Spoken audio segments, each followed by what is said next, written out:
So, Selena, can you see that? Yeah. Yeah, I've pinned you to make it bigger. Okay, wait. Whoa, look out. Welcome to your Found Space Installer requirements request for training. You really Love use it. PowerPoint to the max. Extravaganza.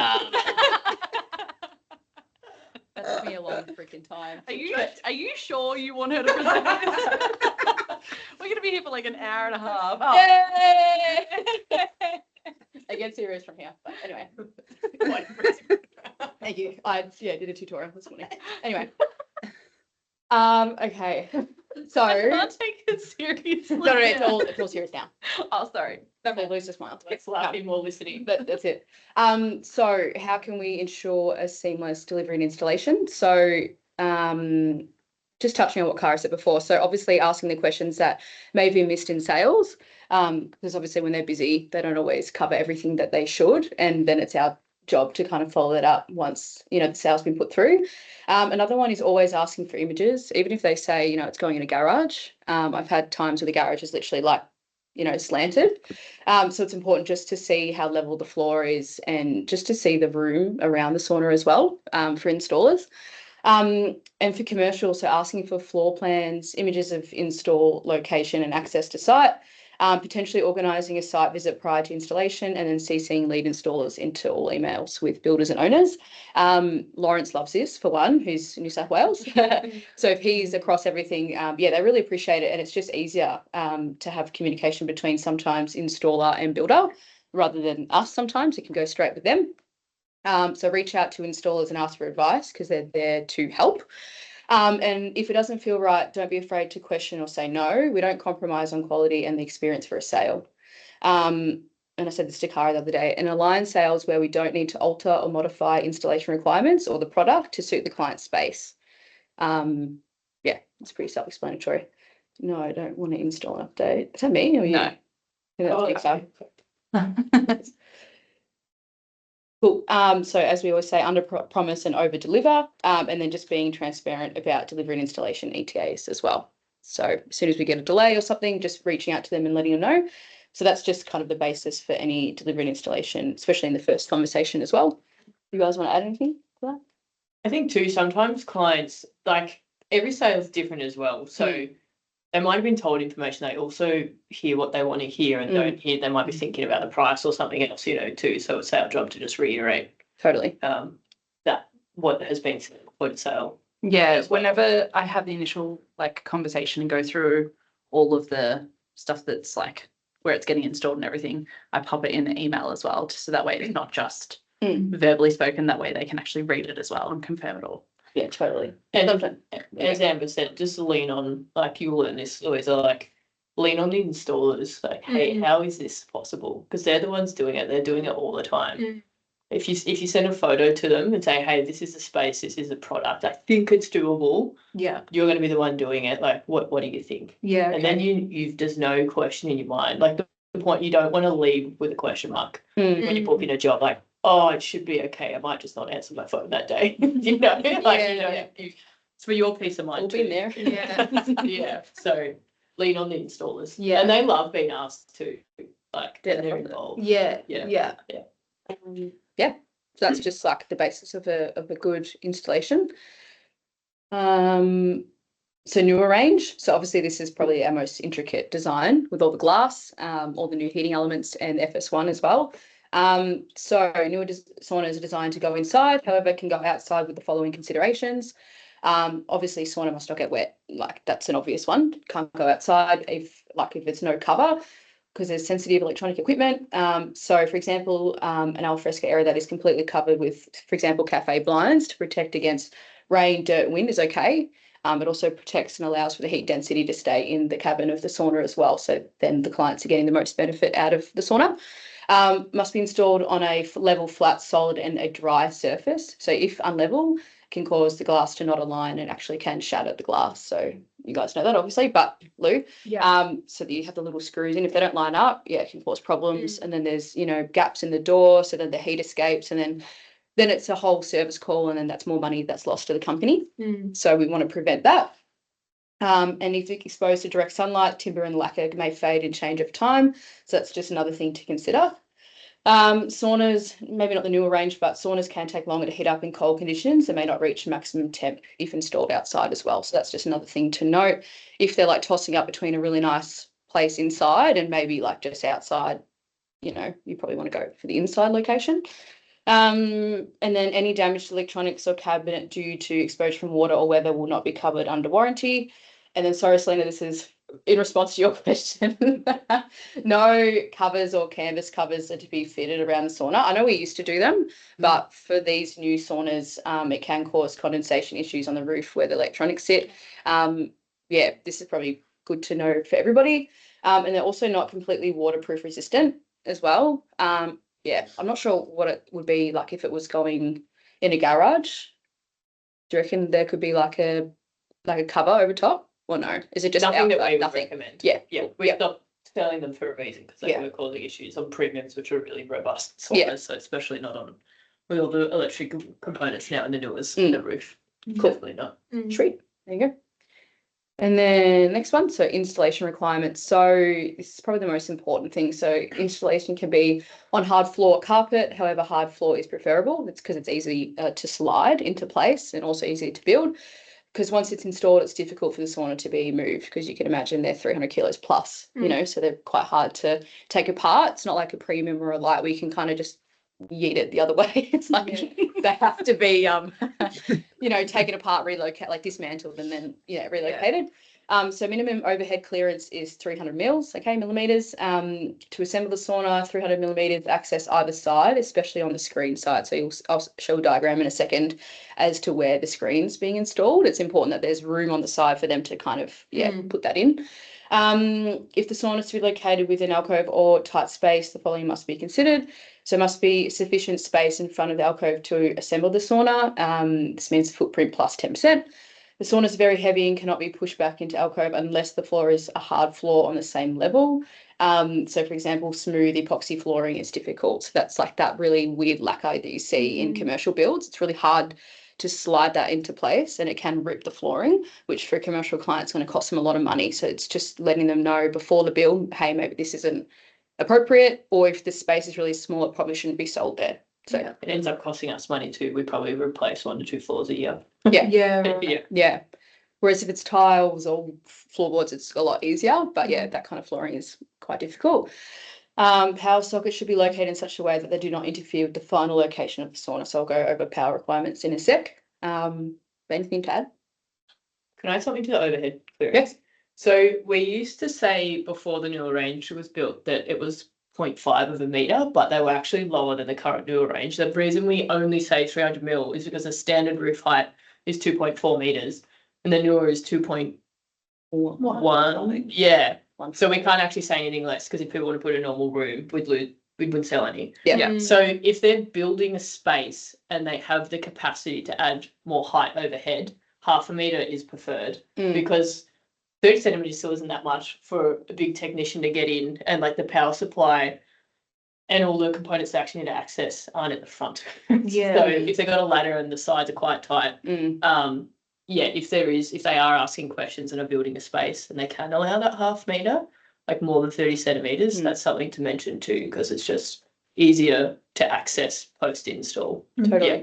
And most commercial clients will, but usually have big warehouses or like big builds where they can actually allow you to have that height, which is awesome. It's like this room, which would be great. Oh my God, it looks so good on my screen and on this one it looks shit. So if being installed in a bathroom, ensure that there's sufficient ventilation, because if there's any damage caused by moisture, it might not be covered under warranty. So that's important as well. If they've got like a slight window or a fan or something, that's important. There's not a lot that go into bathrooms, I don't think. Not small ones anyway. Yeah. They used to be with lights. Used to but with the not- lights. Yeah. So newer 3 and 4 have really large back panels and heavy as well. So if they're going upstairs or in a lift, it's important to, obtain measurements and images to ensure the panels will fit. This is more for commercial builds, but it can happen with residential clients in apartment buildings as well. So sauna can weigh up to 700 kilos for people inside, so newer 4. Therefore, it's really important to consider the floor loading. So if it's going up, for example, on a top terrace and it's not reinforced, then, it can cause damage to that. I had a client was going up on a landing and she had a newer 3 installed, and the builder was like, you can't install that. It's not designed to hold that level of weight plus Yeah. 2 people into it. So she had to get it relocated for $1,100 downstairs, which is just a lot of money. Which she I could remember have that. prevented that. And she didn't tell her husband she even bought sauna. Yeah, and Yep. I Didn't tell him. I did ask, I just said, hey, it needs to be reinforced, but I probably could have like embellished on that a little bit more. But at the time, she's like, nah, it's going there. You know, you assume that they know what they're talking about. They don't. So just make sure you check that. And I just said, for remote operation to function, there must be a good Wi-Fi signal. So now the app is available on iOS and Android. So that's great. That was a recent update because when we rolled it out, it Yeah. was only iOS. Oh, yeah. Now it's Android. Yeah. I'll put it back. Oh, you And again? we want to see the page. Oh, stop it. So newer 2. I don't have a laser pointer, unfortunately. So like I said, there's 300mm clearance above. So this has all the specifications, and then 300mm on either side. So for your newer 2, it's one 15-amp circuit, so one 10-amp GPO, one 15-amp GPO. I know you guys know this, but I'm just going over it. 2,880 watts as well is the most it can generate. So it's probably important to have it on its own separate circuit, so there's nothing else tripping the circuit. So for reference, a client can install a single 15-amp circuit and then a 10-amp next to it, or they could have just one 15-amp with 2 plugs. Yeah. So one whole 15-amp. And then, so for example, a 10-amp plug can go into a 15-amp circuit, but not the other way around. So a 15-amp plug can't go into a 10-amp circuit. Okay. The power cord comes from the roof of the sauna and approximately 3 meters long, and the power sockets are best located above the height of the sauna, or at least 2 meters from the ground up, and either left or right of the sauna as well. And that's just for easy access. So, for example, if you need to do an update with the touch screen, you need to be able to turn it on and off at the wall. So if it's all the way at the back of the sauna and it's a tighter space, you can't just like yeet the, sorry, I keep saying yeet, can't pull the sauna out and then turn on and off the power point. So that one weighs 297 kilos and there's 9 heaters, and that's just the heat density of the cabin. The reason, so the side panels on the newer, to be installed, you can't just, the way the grooves are on the base, you can't just put them on like a full spectrum panel. Yeah, the boys actually have to angle them in. Oh, okay. Yeah. So not having any clearance really doesn't work on the newers. Yeah. And yeah, the screen's attached from the outside as well. So yeah, they physically have to like go like this to get them in the grooves. Okay. And because they lock into the back panel, like the top of that side. So this is a that's one panel, and then the back panel one, and that like locks in to the back panel. But Yeah. it has to go in on an angle, so they need to like leverage get that in. I'll show you like where you can, if there's a tight space where you can install it, like where you can push into place, but I'll go over that in a sec. And that's just the specifications of it. So yeah, 1430 wide, 1150 deep, 2085 millimeters high. Sexy stuff. Sexy. Newer 3 is pretty much exactly the same. Just 352 kilos and 11 heaters. So same power requirements, which is handy. And same clearance as well. So this obviously is a lot bigger than the newer 2. So, you know, we've had saunas that have been sold and the room's the same size as it. So that doesn't work. So you need to make sure that the room, we're checking over the specifications that come through from sales. And even if they say something, just asking again, like clients may get annoyed, but it is what it is. They'd rather a working sauna in a functional space than something that's not going to work. Clients will push and push and push and push Yeah. on the space required. Mm. Like Yeah. they'll push back on it. Yeah. But it is a standalone sauna. It's not a custom built-in sauna. And we need to be stronger at inserting boundaries in ops and just having that confidence to say, no, this is what it is, you know, and not apologizing for it, because that is what it is. If they want to buy the sauna, they can go somewhere else. Like, this is what it is, and they're going to appreciate it when they get it. And I think too, it's like saying, we want to work with you with this. I'm just unsure on what you've told me. Can you please send through some photos and I'll speak to my installation team? Yeah. You know, and that's when, like, if there are ones, work with them to find a solution. Mm. But at least we know what the solution is when we get there, rather than trying to work it out on the spot. And then the client can hear the installers like not thinking, not knowing what they're doing or whatever it is. Whereas at least if they know, oh, I've got this tough one today, we have to do this thing and whatever. But they already know that when they're walking into it. Yeah. Big Mama, newer 4. So this one's got 2 10-amp circuits. so two 10 amp kind of power points, and then three 10 amp GPOs, so 3 plugs, and then 4,280 watts. So these are all standard household power points, which is good. So usually most people will have them already in the room. Most residential clients won't always love to have the power points situated above in case they want to sell the house. So in that case, I like to have it down. So just make sure that if they're installing the power points, they don't want to have them 2 meters high, just have them situated either side of the sauna on the bottom. And then 422 kilos and then 14 heaters. We probably sell more new 3s and 2s and 4s, but they do come out for commercial build. So, yep. Yeah, Newer 3 is the most popular by far. Yeah. Yeah. A lady enjoying some yoga. That's how big it is. So you can actually remove the benches. Yeah, that's Yeah. cool. So tight spaces. So as you can see on the left, you can actually build it in front of where the sauna is going to go, and then kind of push back into the space. Whereas on the right-hand side, you can see that there's insufficient space in front to be able to push the sauna back. As Cara said, they come on an angle and then they come in like this and then you push it back. So yeah, it's important to ensure there is ample space for assembly, and it's always best to ask the clients for exact measurements and photos as well as discuss with your installer. So in Vic, I'll just message Jack and go, hey, this is the plans, this is the photo, like, what do you think? And he might be like, nah, that's way too tight, don't think I can do it. Or he might be like, yep, I'll give it a go. So why would you want a sauna installed next to a toilet? That's what I was Oh, just about to ask. definitely have it. know. It's Like, ridiculous. that's disturbing. You never know. Oh, Lawrence wanted me to add him in here. Sorry, no, but he wanted me to add this in here. So yeah, I got some information collated from Lawrence and Jack. yeah. So That's Lawrence. that's, yeah. So what are the exceptions for? I guess we don't want to do this every single time, but this is something that we can do and we have done. So that's Soma. I think Jamie, that was yours. Yeah. And then there was another commercial one on the left. So, so commercial build over. So it's imperative that installers complete a site visit and are across all communications with client and site progress. Just ensure that you're setting tasks and communicating efficiently with the client and installers. And Lawrence just said images, floor plans, site access information, photos are just essential for making this happen. And yeah, the more they work with the, site, I don't know, instructor or whatever, the better it's going to be for them, because they just want to hear what they want to hear and they want to see what they want to see. So if we can make that happen for them, that's awesome. But we really need to be kind of holding their hand along the way and instructing them what to do. It's all about communication. Like, Yeah. we want to make, like, it's satisfying when jobs like this happen. unreal. But we didn't turn up and just did that. Like, this is a lot of meticulous planning to get to that point, which is great. Like, we're good at doing that. But it's it's just being in control and knowing exactly what the job is and planning for if there's going to be something like that. Like, we can do it. Like, we want to get sorted in. We don't want to tell people no, but we just need to be across it and communicating and leaning on installers and each other. And there's a lot of experience within the company. Like, we have done jobs like that, which is cool. Yeah.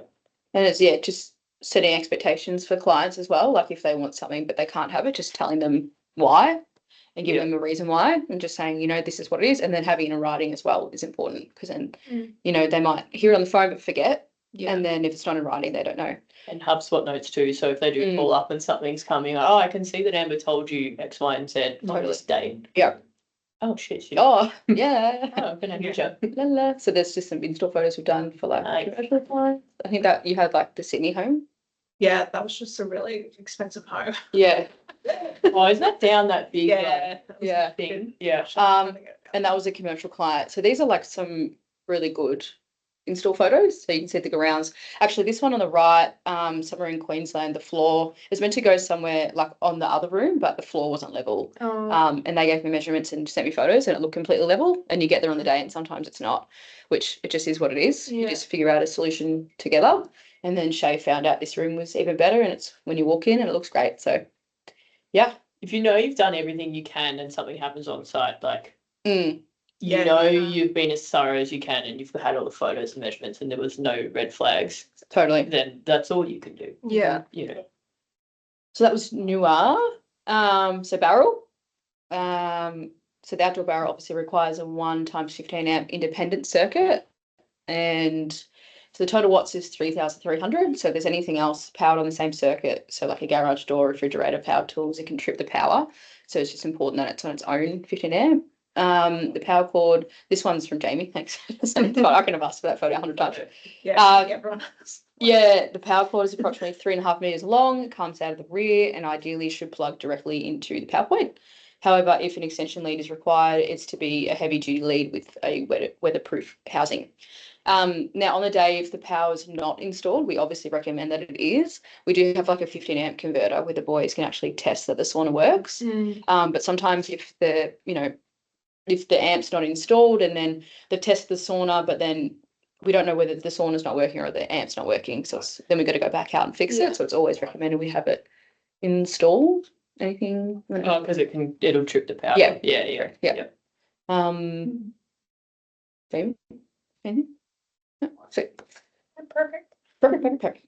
So these are like ideal places to be able to install them, like on large decks, or big concrete slabs. Big slab. Yeah, you can see that the client will be able to walk out of that sauna and not have to be straight on the grass or like on the dirt. So that's really good.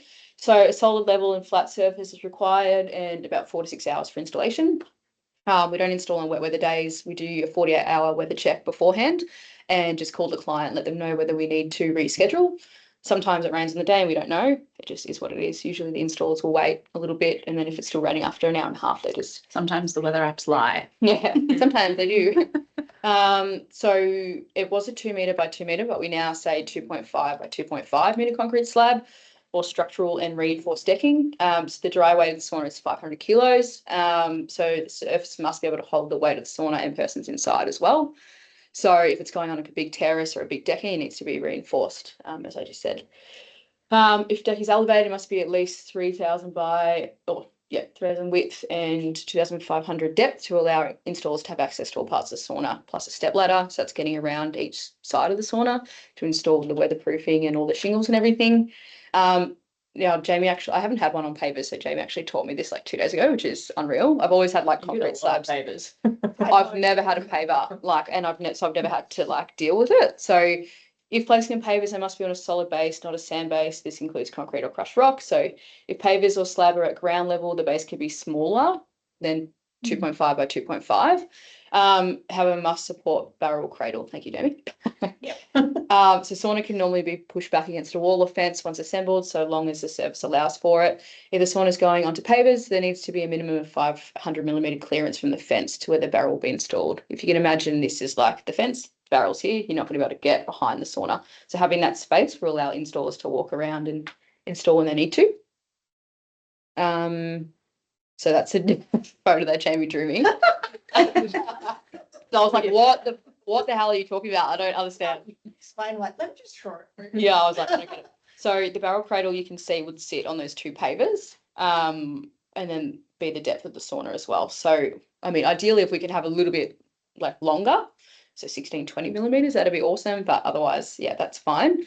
If it's not like that, it'll create kind of pressure points in the sauna as well. So yeah, need to be able to hold that little barrel cradle. Yeah, people have tried to just do like 4 pavers. yeah. Oh, the one with the stones underneath it? Yeah. I remember this and you just said that. I was like, oh yeah. So yeah, big long pavers or one big slab is like preferred, or decking. The clearance, so must be at least 500 millimeters of either side. Sometimes there's 300 millimeters. You can see the top right one isn't ideal. And that was a friend of the person's sale, so that went in.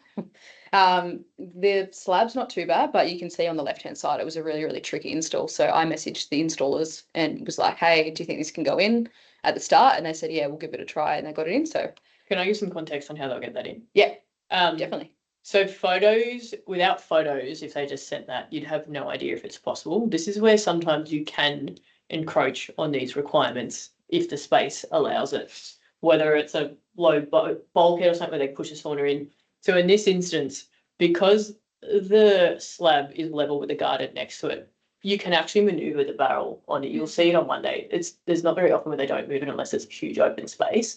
Yeah. Like if it's going on a certain area, there's ways to maneuver the barrel to get it back into place once the install's finished. So they would have pushed it over into the garden, which also it's not ideal because then you're losing a bit of levelness when you're doing levelness. When you're doing the inside of the barrel, you use a level a lot to make sure, because you build the bench and the heaters and everything is on point. But yeah, they would have pushed it over put the ladder in, done the shingles on that left-hand side on the screen and then pushed it back. But if there was something else where that garden is, it wouldn't have been possible. So Or it's like a drop definitely, off or something. yeah, big drop off. Like if it's dangerous, we're not gonna. There Yeah. has been situations like that, like it's not safe for the install team. So yeah, that's where photos are king, because then you're like, oh, I think this can work. I'll message the boys. Like, yeah, can do, great. Totally. And then the door extends a further 600 mils from the front when fully open. So, for example, I had a client that had a tiny space and it was sold. And it was like this. And he originally said, oh, it's fine if the door doesn't open. And then the boys went to install it. And he goes, no, I want it open. And it's like, it was a miscommunication. So we just, if it doesn't fit, it doesn't fit, you know. Yeah, and then so just access to our normal doorway is sufficient. However, if going upstairs, this should be considered as the back panels are 2,000 millimeters in diameter. So staining, obviously we have an internal oil. Oh, I messed that up. My bad. That's an external oil that is applied for the outside timber. The application is not yet part of the installation process, but is still in the works. So stain is to be included on the invoice at 100% discount. And then found space, recommend our Kunos natural oil, which is the internal, to be applied on the interior seat and floor to mitigate the chances of sweat stains and damage to the wood. But definitely a prerequisite for commercial clients because they're getting, you know, hundreds of clients a week and they don't always look after the saunas. And that's just not for barrels, that's also for any sauna. So Nuas, Nisses, lights, whatever. And we have a full video of how to do that as well. So that's really handy. Just some more pics of some installs. You can see on the left one that's quite like tight to that roof. So photos would be necessary for that because sometimes you need to remove like panels and stuff to I be able to remember get that up. one. She actually told me that it was going to go underneath. Mm. And then I got the photo and I was like, What the hell? Yeah, literally. It's meant to go there. Yeah. Yeah, and then when you get photos too, if it was going to go under the eave part, and it like, oh, it looks tight, just get them to measure. Mm. You know, Yeah. sometimes I'll push back a little bit, but it's cool. Yeah, it fits. Yeah. Oh, it doesn't fit. Yeah, You know? definitely. And then two other install photos, which are great. Any questions or additions? It's my favourite. That's it. Yay. Good job. Thank you. That was epic. That's actually such a good resource. That really Yeah. is. Really? Yeah. Yeah. But yeah, if you Yeah, guys well have done. anything- Thank you. A lot of that was off, well, not a lot, but a few of that was off the builder guide, but also like off templates and then off Lawrence and yeah, Jack gave me some little tips as well. So good from everyone in the team, which is good. Yeah, you can't question that. Like we know what we're doing. Mm. You know, and it's fun. Like you said, like Jamie, you've just had a bunch with pavers and you know how to deal with them. Like it's funny how sometimes you just get the same scenario. You get like everyone has like strengths too, you know, and it just takes like I said to you, it can take like 6 months before you've encountered most things as you would. I'm just know. still encountering things. Yeah, yeah. But having that at your fingertips or like as a base guide, Yeah. you know, yeah, you'll work through them as they come up. Mm-hmm. And like, yeah, like the installers love being involved too. Yeah. They don't love not being involved when they turn up. Mhm, yeah. You know, Yeah. haven't seen the situation. Yeah. Like Lawrence won't go out to a barrel install without a photo. Like Yeah, he yeah. needs the set. Yeah. But Which is totally Yeah. fair. but just a comment about the fake grass thing for the barrel, because I know they can be tricky. It needs to be like a solid base underneath the fake grass as well. It can't just go on. Like a lot of them tend to have like a sand base or something underneath. And then if they're putting fake grass in, sometimes it's actually good for them to do it after the barrel's installed because it's really hard to move barrel on the fake grass and it can rip. Yeah, okay. It Yeah. bunches up. Just one thing to Yeah. Yeah, true. um I think that one got concrete underneath that. yeah. But yeah, sometimes they don't. Mm. And they're like, I remember doing one and Pebbles. pushing it back and then it was just catching Yeah, the grass. they're and really just hard bunching to- up. yeah. And then, yeah, it rips. And they're like, you ripped my Look, grass. so- It does, but That was good. Can I have that, please? Yeah. but that will I might stop recording. Does anyone have anything else to add? I'm gonna add something else, but not to record. Thanks for tuning in. Peace out. Sales team.